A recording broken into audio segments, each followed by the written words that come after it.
So, welcome to another great episode of Women Who Lead.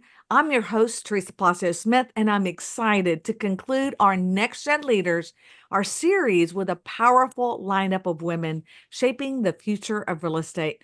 I'm hoping everyone has had a great summer so far. And this month, we're actually celebrating Women's Equality Month. And I'm just so excited because I just watched the movie Suffragette, which is about Britain's first group of activists who focused on women's rights to vote.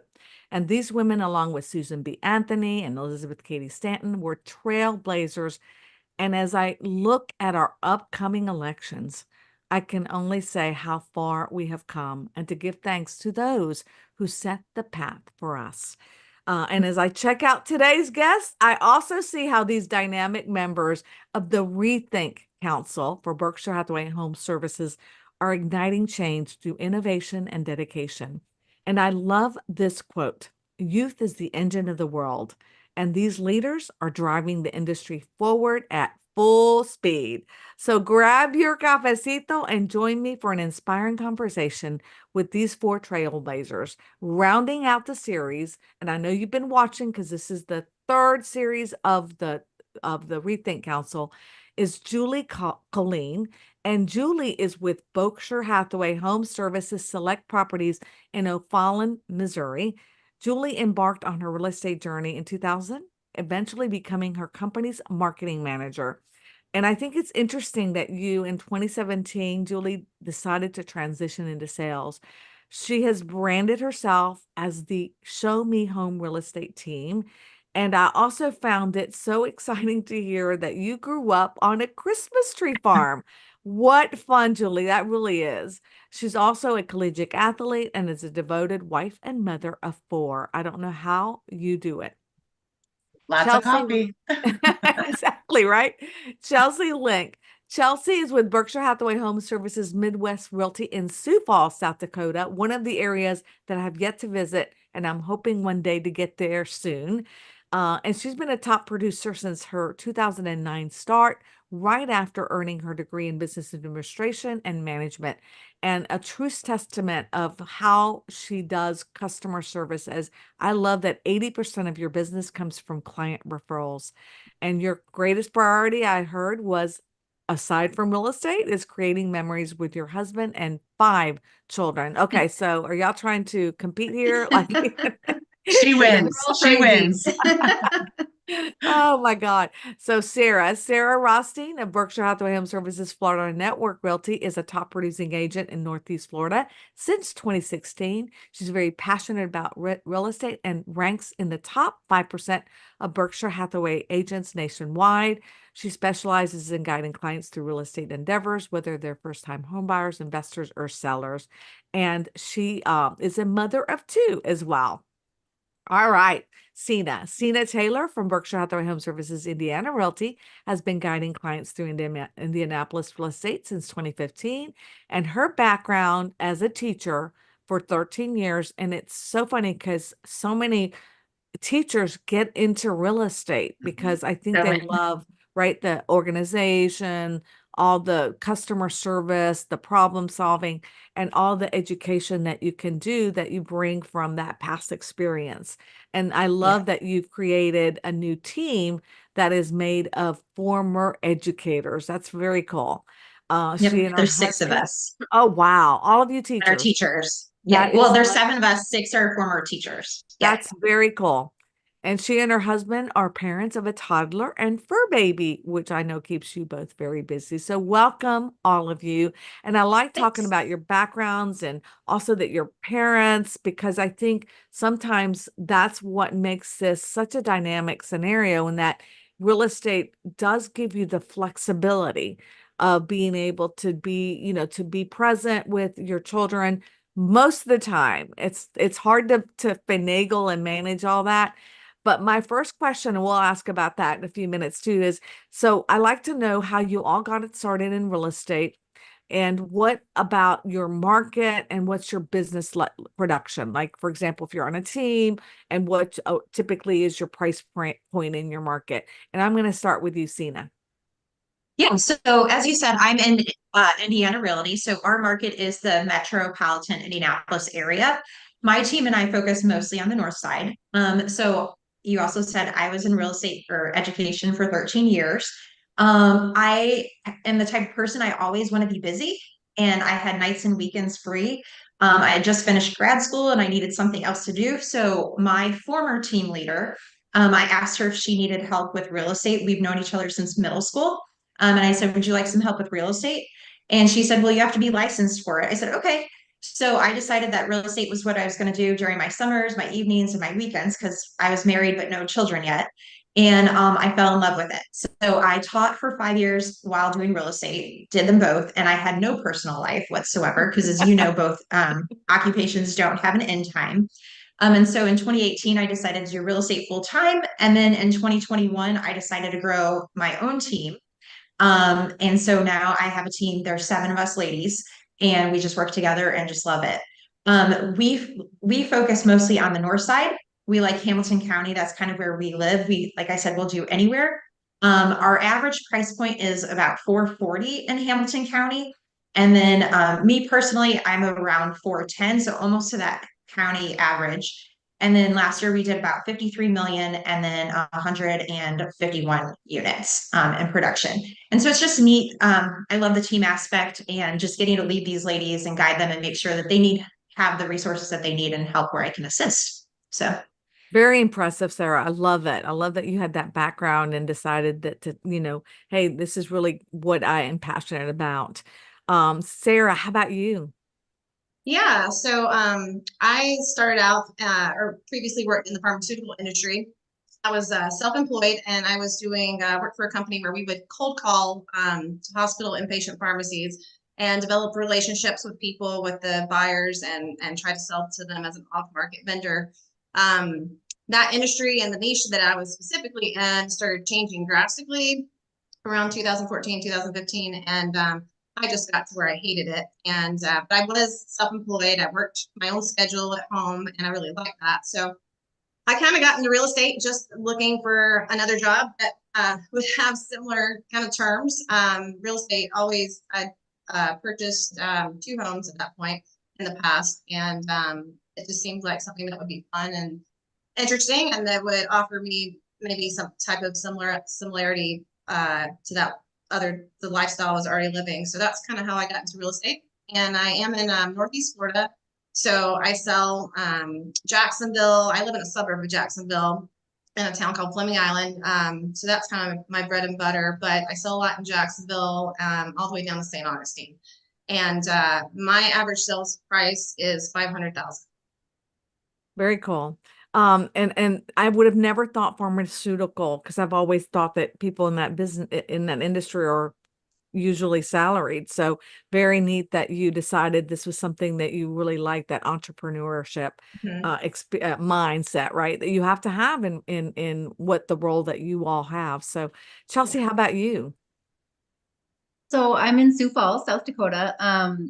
I started right out of college, actually, in real estate, and my reasoning for it was kind of what you were talking about earlier, was to have something that could be, flexible enough to where I could still be present for my son, who was then a baby, who's now about to turn 16. So, but it's been so great for, even though, yes, you're on call all the time, it is nice to have the flexibility and make your own schedule. So I kind of started and never looked back. So our average price point is right around, I would say, 350, and that's mine as well. We're, in comparison to a lot of markets, fairly affordable, which is great. We have a lot of people actually move in from both coasts, or all around, just for cost of living and things like that. So yeah, it's been great. I think I'm gonna stick with it. Well, I can't believe you have a 16-year-old. That just baffles me, just like blows me away. You don't look like it. Julie, well, thank you. how about you? Yeah, so I actually started in the industry in 2000. I was in college and was an agent's assistant doing marketing things. Um, I ended up getting my degree in criminal justice, but never pursued it. I loved the people that worked in the industry, and it's actually still the same people I'm working with now. So I went from that agent assistant to actually being an employee of the company, and worked my way up the ladder to marketing manager. And I was kind of at the top and wasn't fully satisfied, and was like, you know what? I do the marketing for all these agents. Why don't I just do it for myself? So in 2017, I took the dive into 100% commission, scared. But I matched my income the first year and just kind of went from there and haven't looked back. I absolutely love it. Every day is a new challenge. Um, I service the kind of metro St. Louis area, a little west of St. Louis, into St. Charles County, which is where we are in O'Fallon. And my average sale price is about 410. So very cool that all of you, and by the way, my daughter, that was her degree, criminal justice as well. And she's also in real estate, although she's in the title side, but net, she kind of, I bet she uses it though. I she bet she does, uses her she does. every once in a while. I get to, and it's exciting. I love it. Well, all of you, I know you mentioned marketing, and we're going to talk about how that is such an important piece in today's, real estate arena. But one of the things that I think is really important to touch on is the fact that we are undergoing a lot of changes right now in our industry, which are good changes, right? But also scary changes. So what are the trends that you or strategies that you're using to adopt, and to adapt into these different changes that we are experiencing, and that may really put you in a competitive edge over others who are kind of scared to death? And I'll just go back to you, Julie, to start off this. Yeah, I think our company does a fantastic job of educating. We have about 2 classes every week that the room is packed, and just going over the forms, breaking down the lines, word for word, and really just discussing with our peers, each other, like, how are we going to explain this? And everybody has, different opinions on how to explain it, but we all kind of walk away with something that's comfortable for our personality, I'd say. It really just, personally, I love the change. I'm good with it. And it, for us, it's just communicating better with our clients, which is fantastic. If that's going to help them understand this process better and be, more confident in their decision from start to finish, then fantastic. I think that's great, a great point of view. Anyone else that wants to jump in on this one? I was just going to say the same thing about our company's training. Our company has been offering a lot of different education courses. Our national local association offers those as well. And even if it's the same subject over and over, I mean, some of the changes that we have going on, like I just can't hear it enough. And you hear different perspectives and different approaches to it too, which I think is really valuable. And then also listening to podcasts and just what other agents and other brokerages are talking about in other parts of the country has been really. Demi Burgess has done a lot of podcast and has given a lot of information about how to handle some of these conversations that are coming up. So that's been really helpful for me to stay on top of things. Shout out to Jimmy. Actually, it was Yep. just on the phone with him yesterday and telling him that I watched this podcast, on Chat GPT, on the override piece where NAR, it was just blew my mind.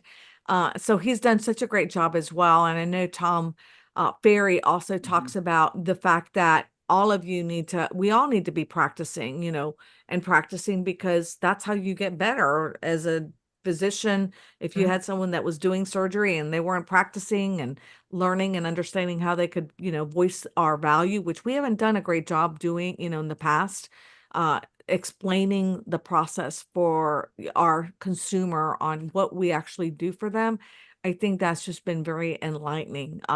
So Yeah. again, shout out to both Jimmy and to Tom Ferry for all the work they do.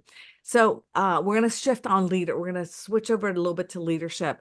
And one of the things that I like to learn is, and Sina, I'll start with you. Can you share a defining moment in your career that really kind of solidified your passion for leadership in real estate? Because that's a big part of being chosen to be part of the ReThink Council, because there are hundreds of applications that we get every year for those opportunities. And the people that are selected because of those are the things that we see in them. Yeah, so I have always loved helping other agents. Once again, coming from an education background, helping and teaching people is just my passion. It has been my whole life. So I was helping newer agents in the office, whether it was with open house strategies, whatever it might be. They weren't on my team. I was doing it for free. Just I wanted to help people. I have been lucky to have great mentors throughout my 9 years in real estate. And then I was on another team, like I had said, and I was helping those new agents. And I was leading since 2018. I was leading a lot of those team trainings. We used to do like the ERS with Jeff Cohn and stuff from Omaha, and I was leading those for my team and everything. And then finally in 2021, one of my good friends, she was going to join real estate. I told her that, if she joined with Berkshire Hathaway, I would make sure that she had the best training ever.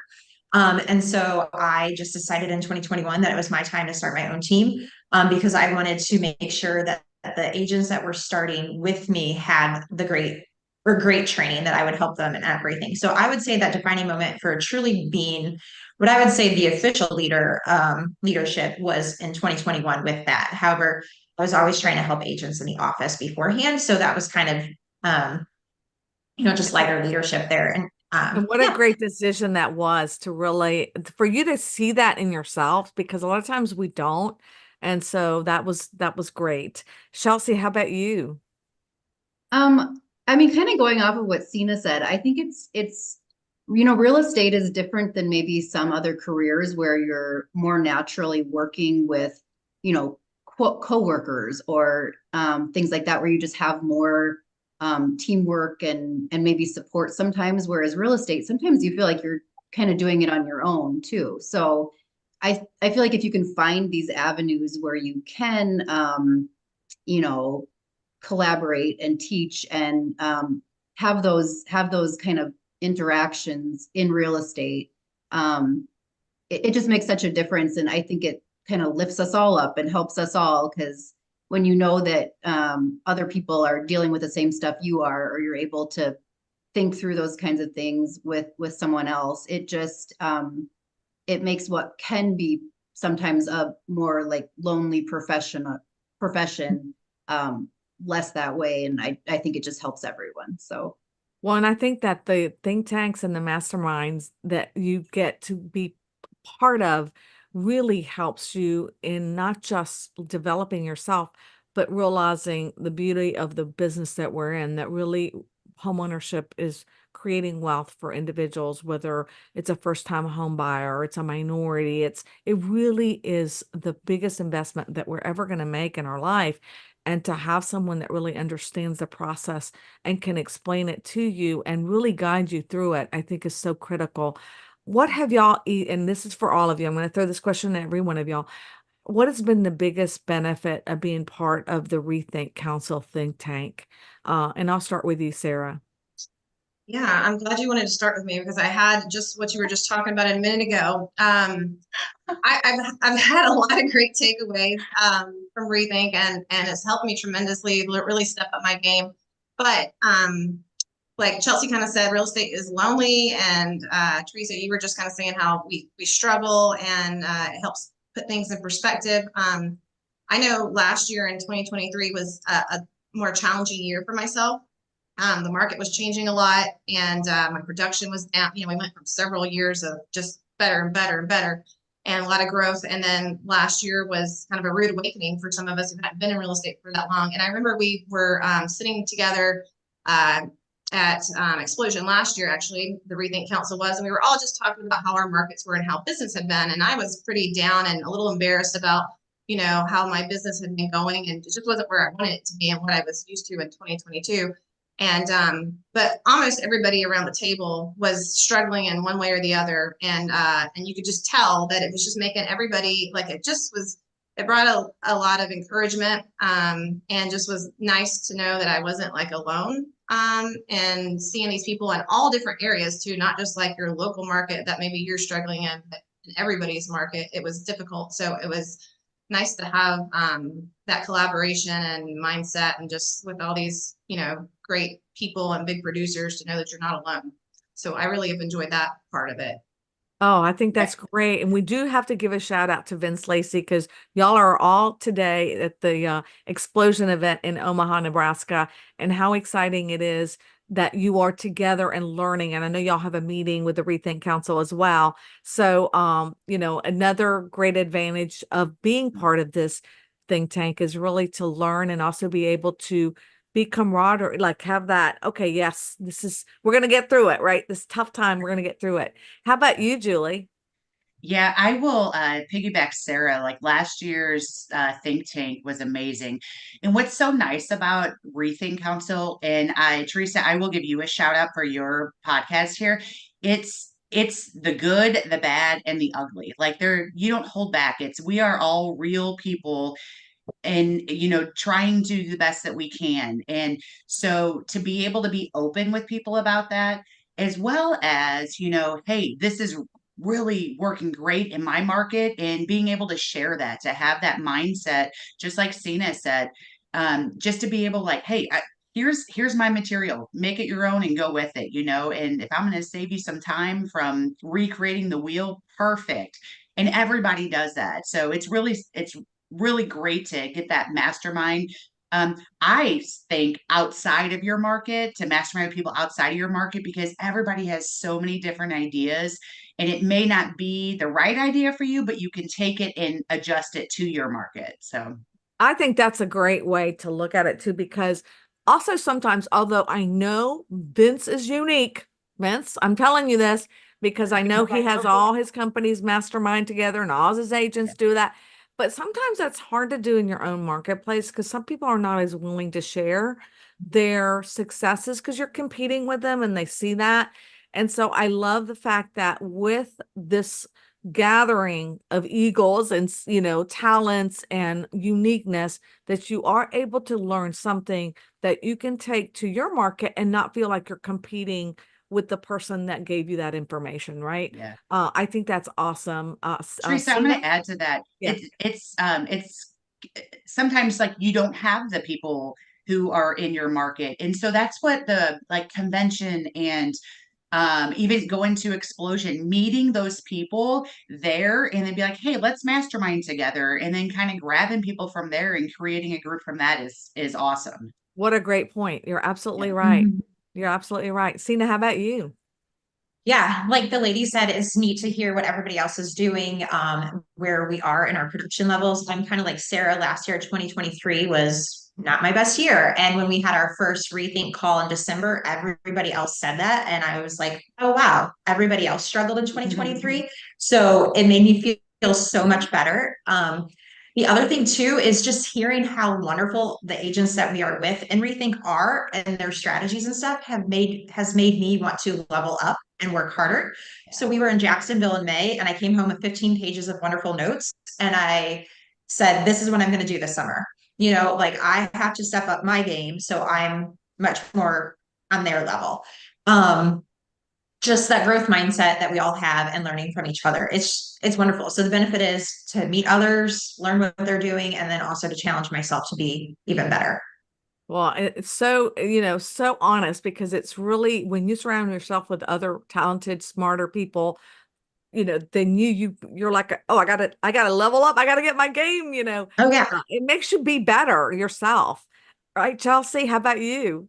Yeah. And I mean, to add what you just said, it is, it's so fun, because I feel like we're, this is a little cheesy, but almost like a little family now, because everybody's just real, and you know what they're saying. Nobody's trying to put on a show or impress anyone. It really is just like collaborating and supporting. And yeah, that Explosion meeting last year, it was like we were all pretty emotional actually too. Like that was Yeah. kind of a therapeutic session for me at least. And so yeah, just to have those people in your world in real estate, it's just it's been so great to me.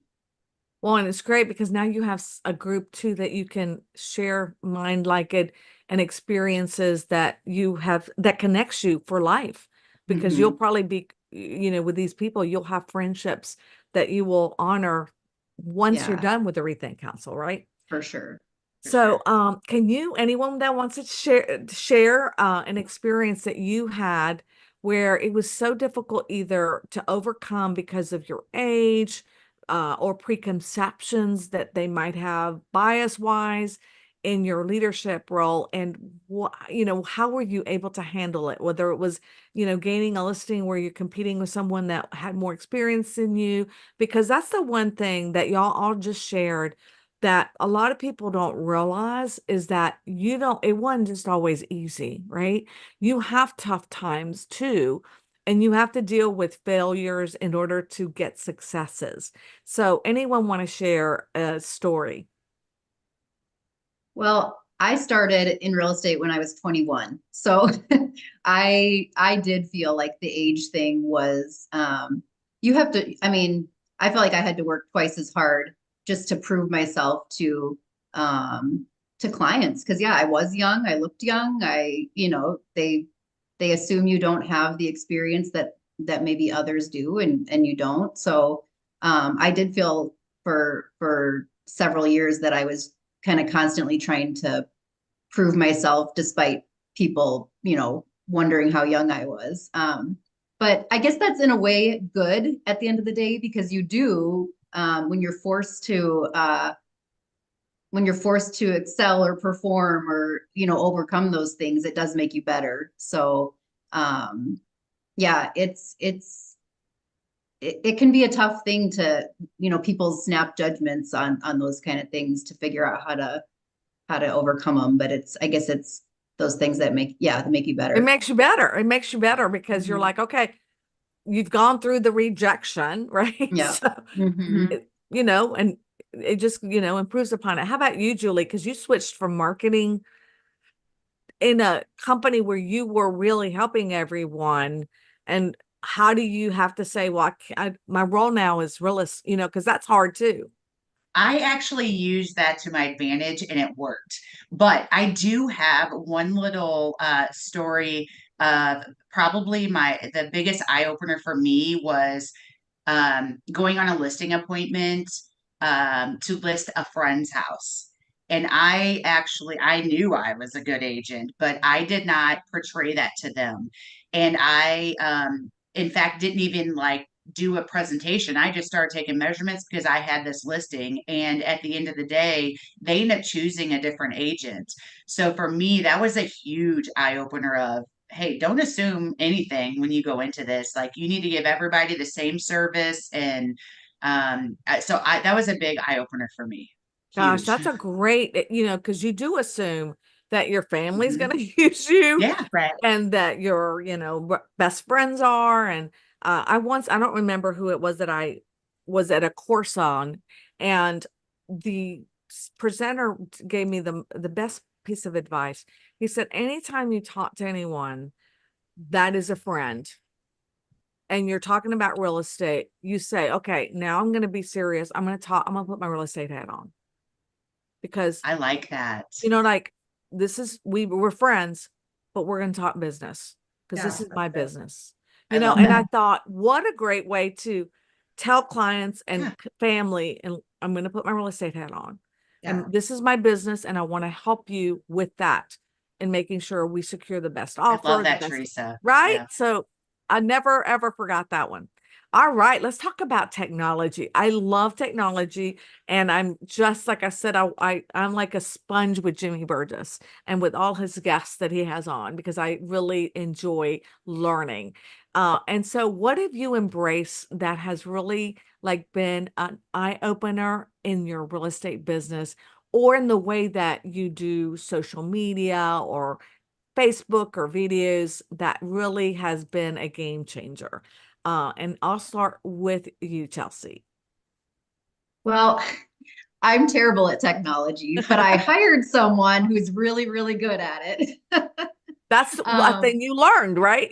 Yes, yes, and it was well worth it. She's wonderful. I mean, I don't have an assistant in the form of like a, what you would think of, a typical like administrative assistant, but she does social media, she does my marketing, she does my like database and past client, like the cute little touches and everything.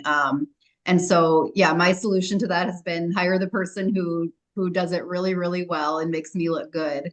But I think it's just, yeah, when you're consistent with those things and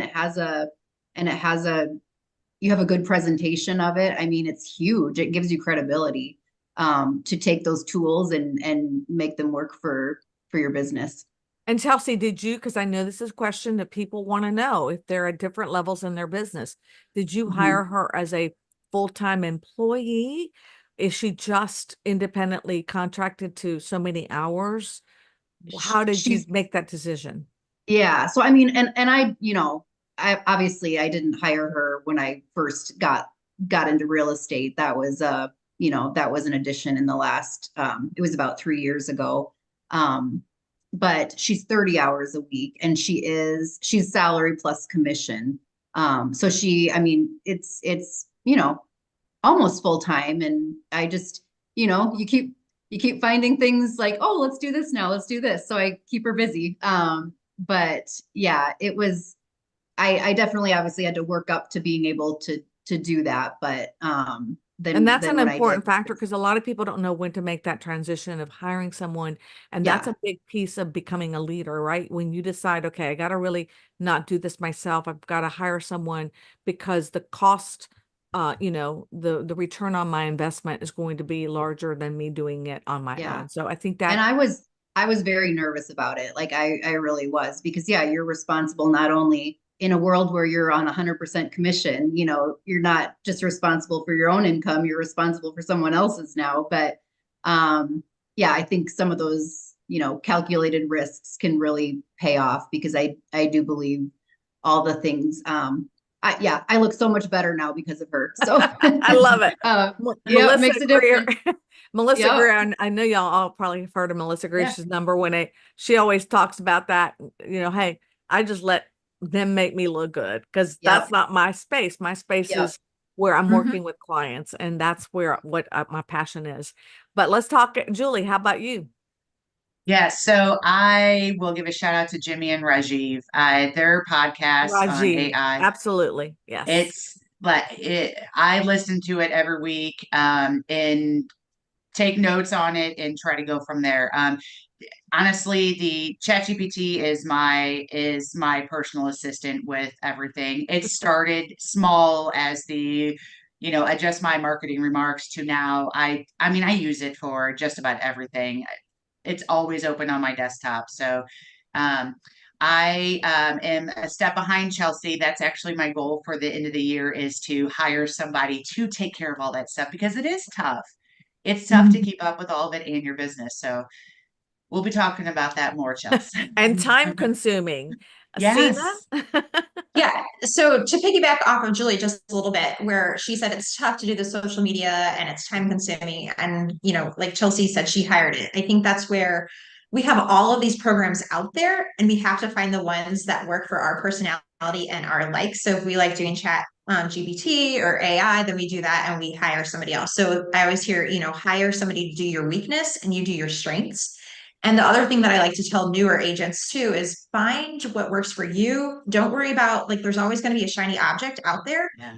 There's so many, and you can get overwhelmed with those and consumed by figuring them all out. Find out the basic that works for you and continue doing that. If it finds you success in your business, then do it, and build on that and become the expert of that program. So whether it's social media or AI or working your CRM with automated emails, whatever it is, just do what works for you and your personality. But so my social media, it's so. I had an intern, a college intern this summer, one of my former students, and she just went back this week.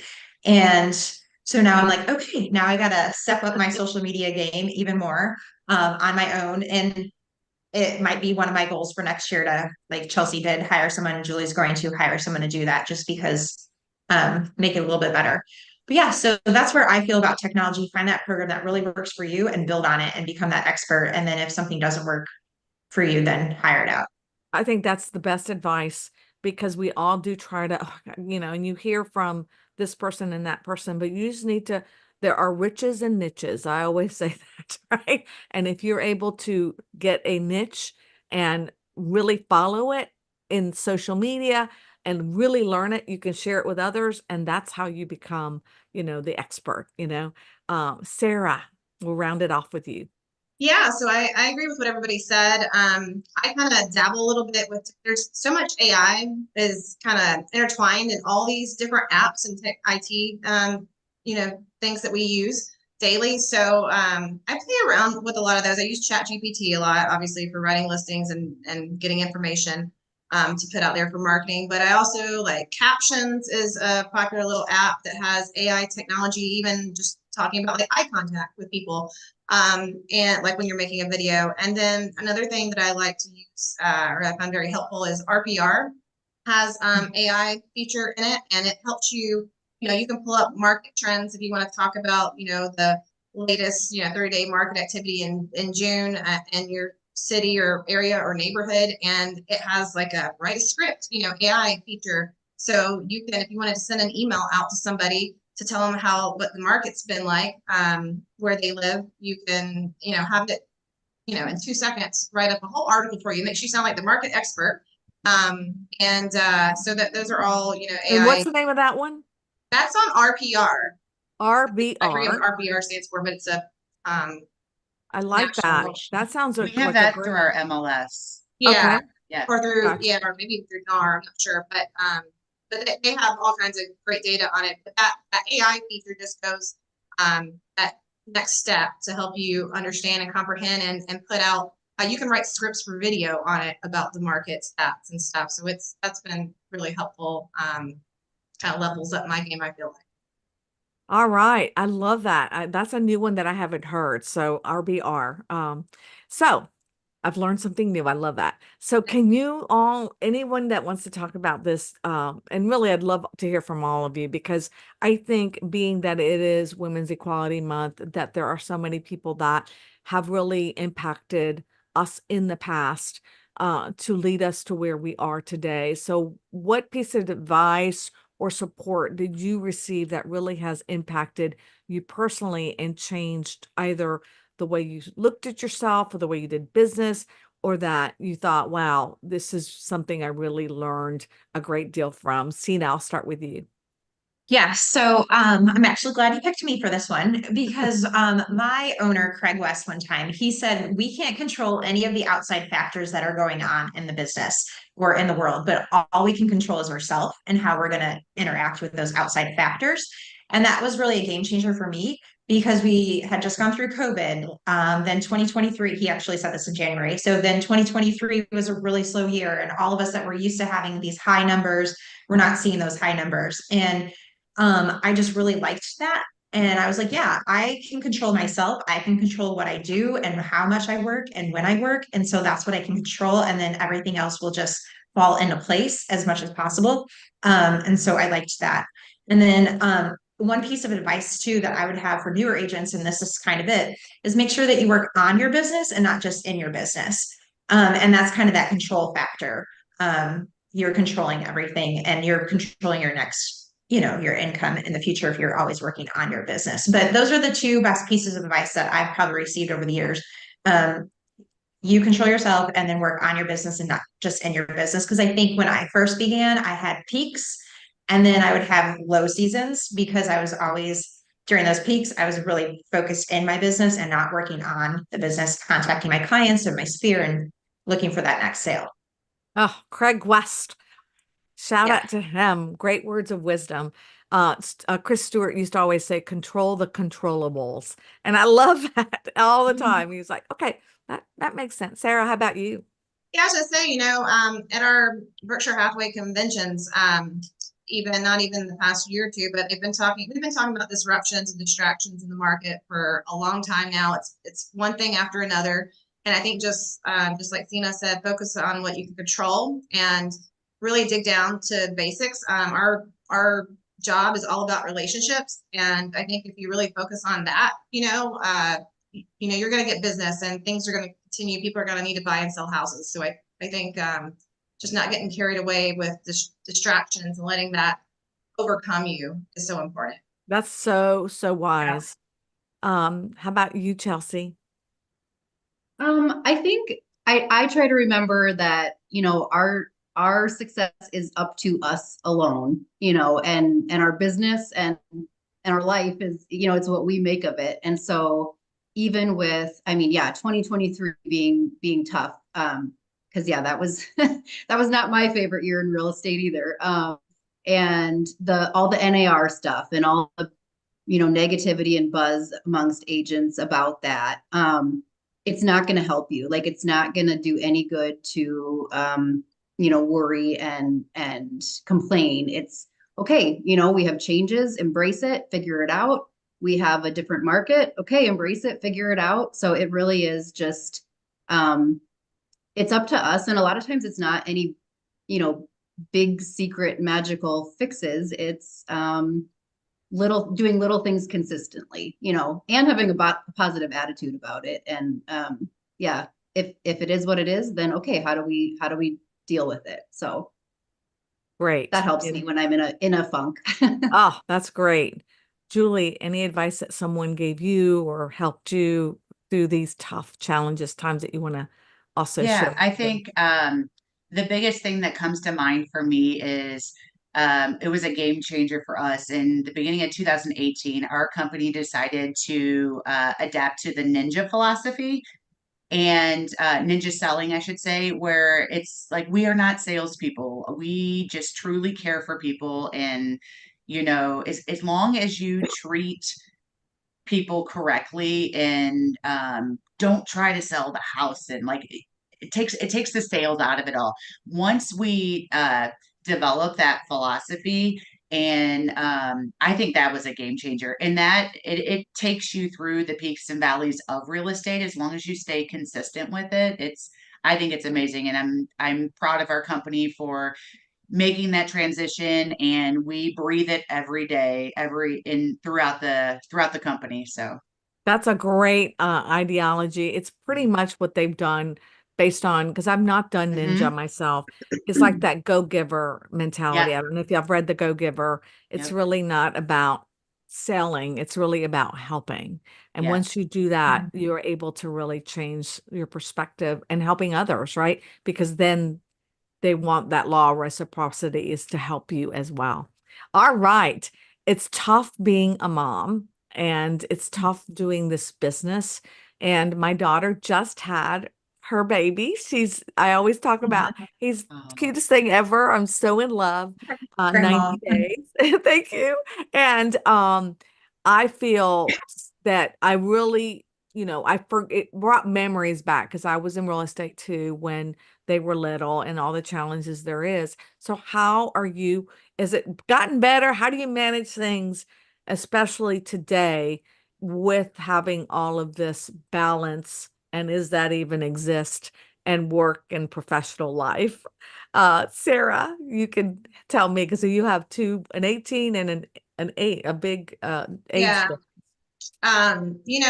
Sometimes some days are better than others. I try to be purposeful and be present in the moment, which doesn't always happen either. But when we are together, and when I do have that time where we're making family time, I try to make sure that, put away the phone and really pay attention to family. I also try to say no or put limits with my business. At times, there's a lot of times where I don't say no, and I never want to tell. Whenever a client calls and wants to go do something, I always want to act like, I always want to be able to be present and be active and meet their needs as quick as possible. But sometimes, we have to think about our own needs and make sure we have put parameters on our hours and our time and stuff to make time for family. So it's a struggle on the daily, but always trying to improve on that. I think that's Sina, you have 5. I'm sorry, not Cena, it's Chelsea. Chelsea does. Chelsea, you Yeah. have 5. So I'm looking at, so how do you handle it? That's got to be mind blowing. And you Well, too, Julie, with 4. I mean, I had 2 and I couldn't handle it. So I was laughing when you brought this question up because I'm the mom who forgot about high school orientation on Wednesday. So that's the start we're off to. But yeah, Okay. it's like what Sarah said. You just try to do your best, and some days you feel like a really great winning mom, and other days you just really really don't. But yeah, I've also tried to get better about if I'm doing something with the kids, like don't be staring at your phone 3/4 of the time. And again, sometimes that's so hard, but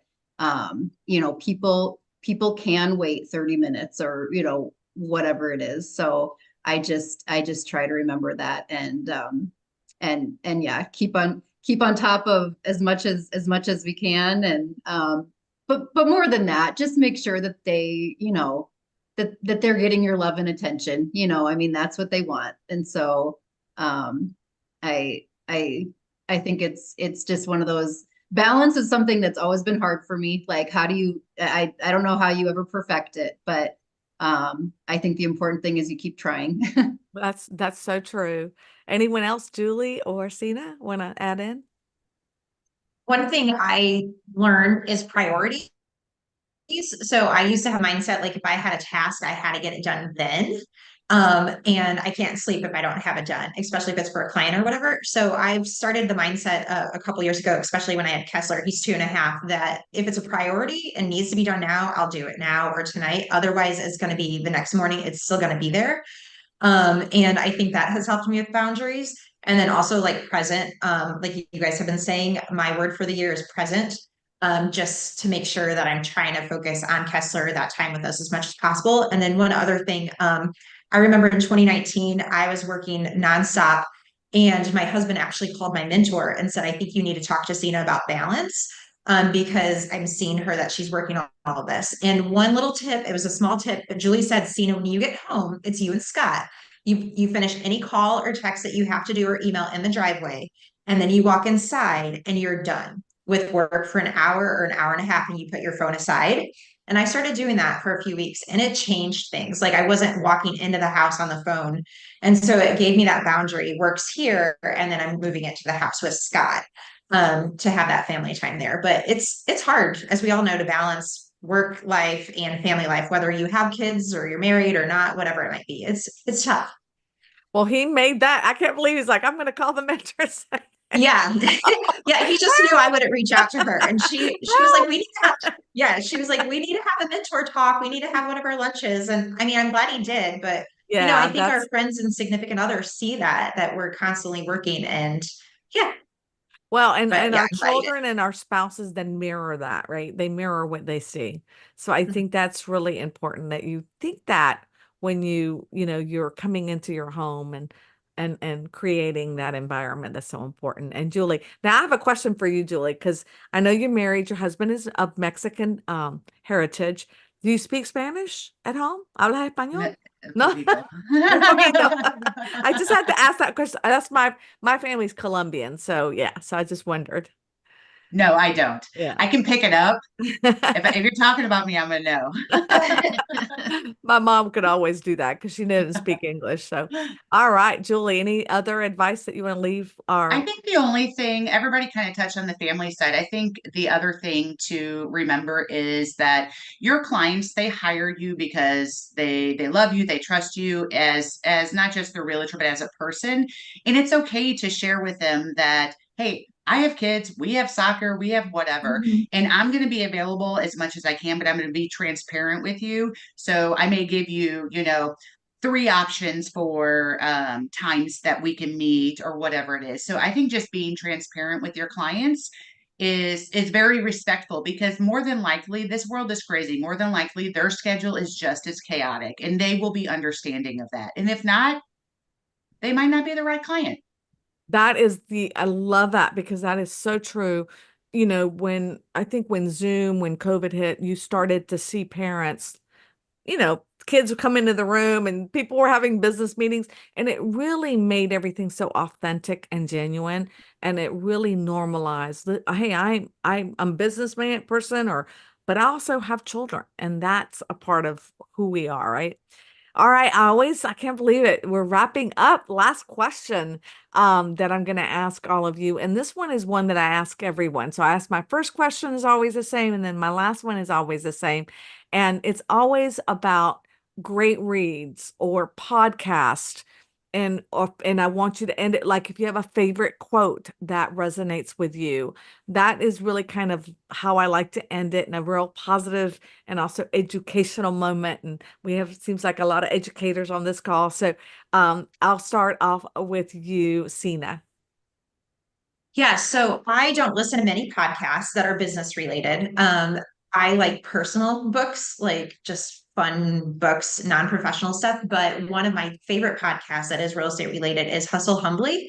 It's two ladies from Louisiana. It's very lighthearted, but it's also serious, and it talks about great topics. And I've learned a lot. They're in their third year, and I've been listening to all of their episodes and have learned so much from them. So Hustle Humbly is my favorite podcast for real estate. And then my life quote is grass is greener on the other side, but you have to water the grass to make it green.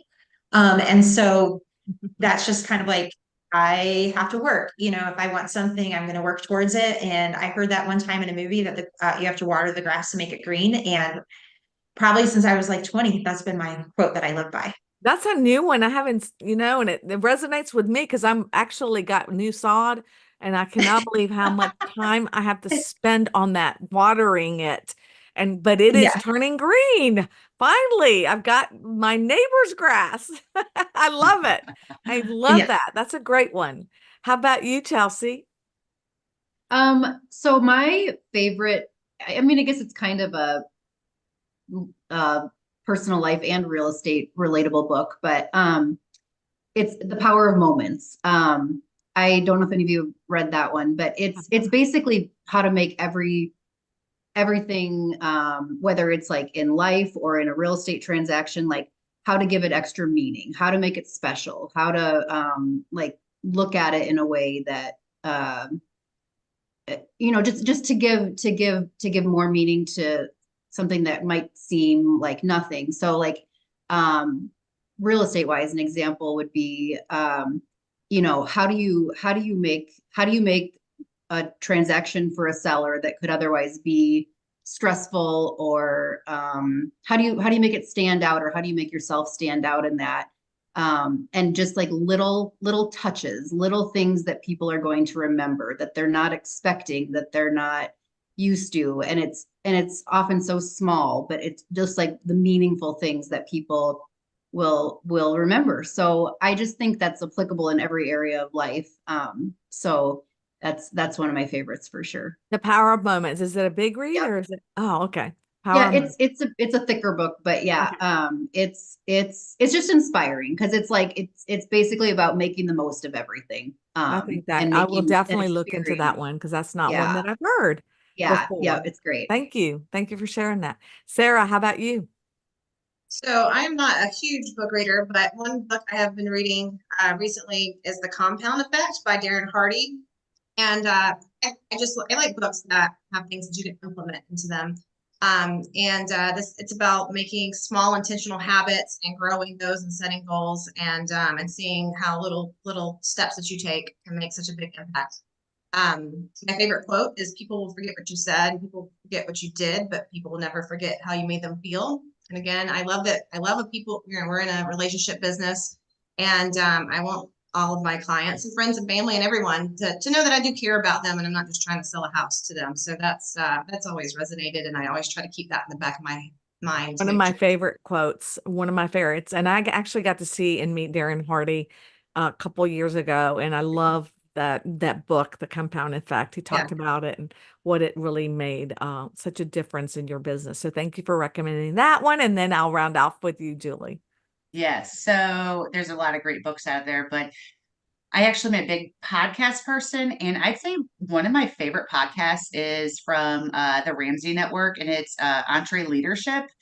And it is all about entrepreneurs and their business, and they actually call in with struggles they may be having, and Dave Ramsey gives them solutions and like works through it live right there. And it's, even though it may not be real estate related, almost every call in just makes you think differently about your business and how to handle others within your business.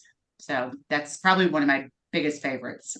Oh, I think that's Yeah. great. I have not heard that podcast, and there's nothing better to me to kind of expand your mind Mhm. is to listen to other things that you normally wouldn't listen to that's real estate related, because Yeah. it really helps you understand your clients and the struggles that they have, but also bring a perspective that you might have not thought of in your own business. So Yeah. thank you for sharing that one with us. All right. Well, as we wrap up, I want to thank you all for being on the show. I just learned so much, and I'm really grateful to each of you and feel so good about the future of real estate because of your involvement and leadership in it. And I want to thank our audience for joining us for this special episode of Women Who Lead. And today we had the privilege of hearing from these remarkable young women who are redefining leadership and paving the way for future generations. Mark your calendars. I always have to remind everyone we've got a next show coming up on August 28th on our Diversity Matters series, which is our series where we talk about why diversity matters and matters of diversity. And we're going to be featuring inclusive moves, where we're going to explore how inclusivity is transforming the relocation industry with some insights from some of the most forward thinking leaders in that space. So relocation world. So if you are interested in that, I think it's going to be a great conversation. And then we'll be back here on September 11th with our next Women Who Lead segment. I'm actually going to be out in California doing a Women Who Lead being a moderator of a panel there with our Berkshire Hathaway HomeServices California Properties Impact Council. So we're going to have some guests that will be participating on that show live. So as we continue to celebrate our achievements and stories of women making impactful changes in their fields, I'm excited about all of the future of real estate and also leadership. Stay connected with us by following us, sharing our page, and your support is so crucial in spreading the message of empowering voices across all communities. Thank you again. Until next time, keep leading with purpose and with passion. Bye-bye, everyone. And thank you all Thanks for having us. for being Thank you. Thank you, Teresa.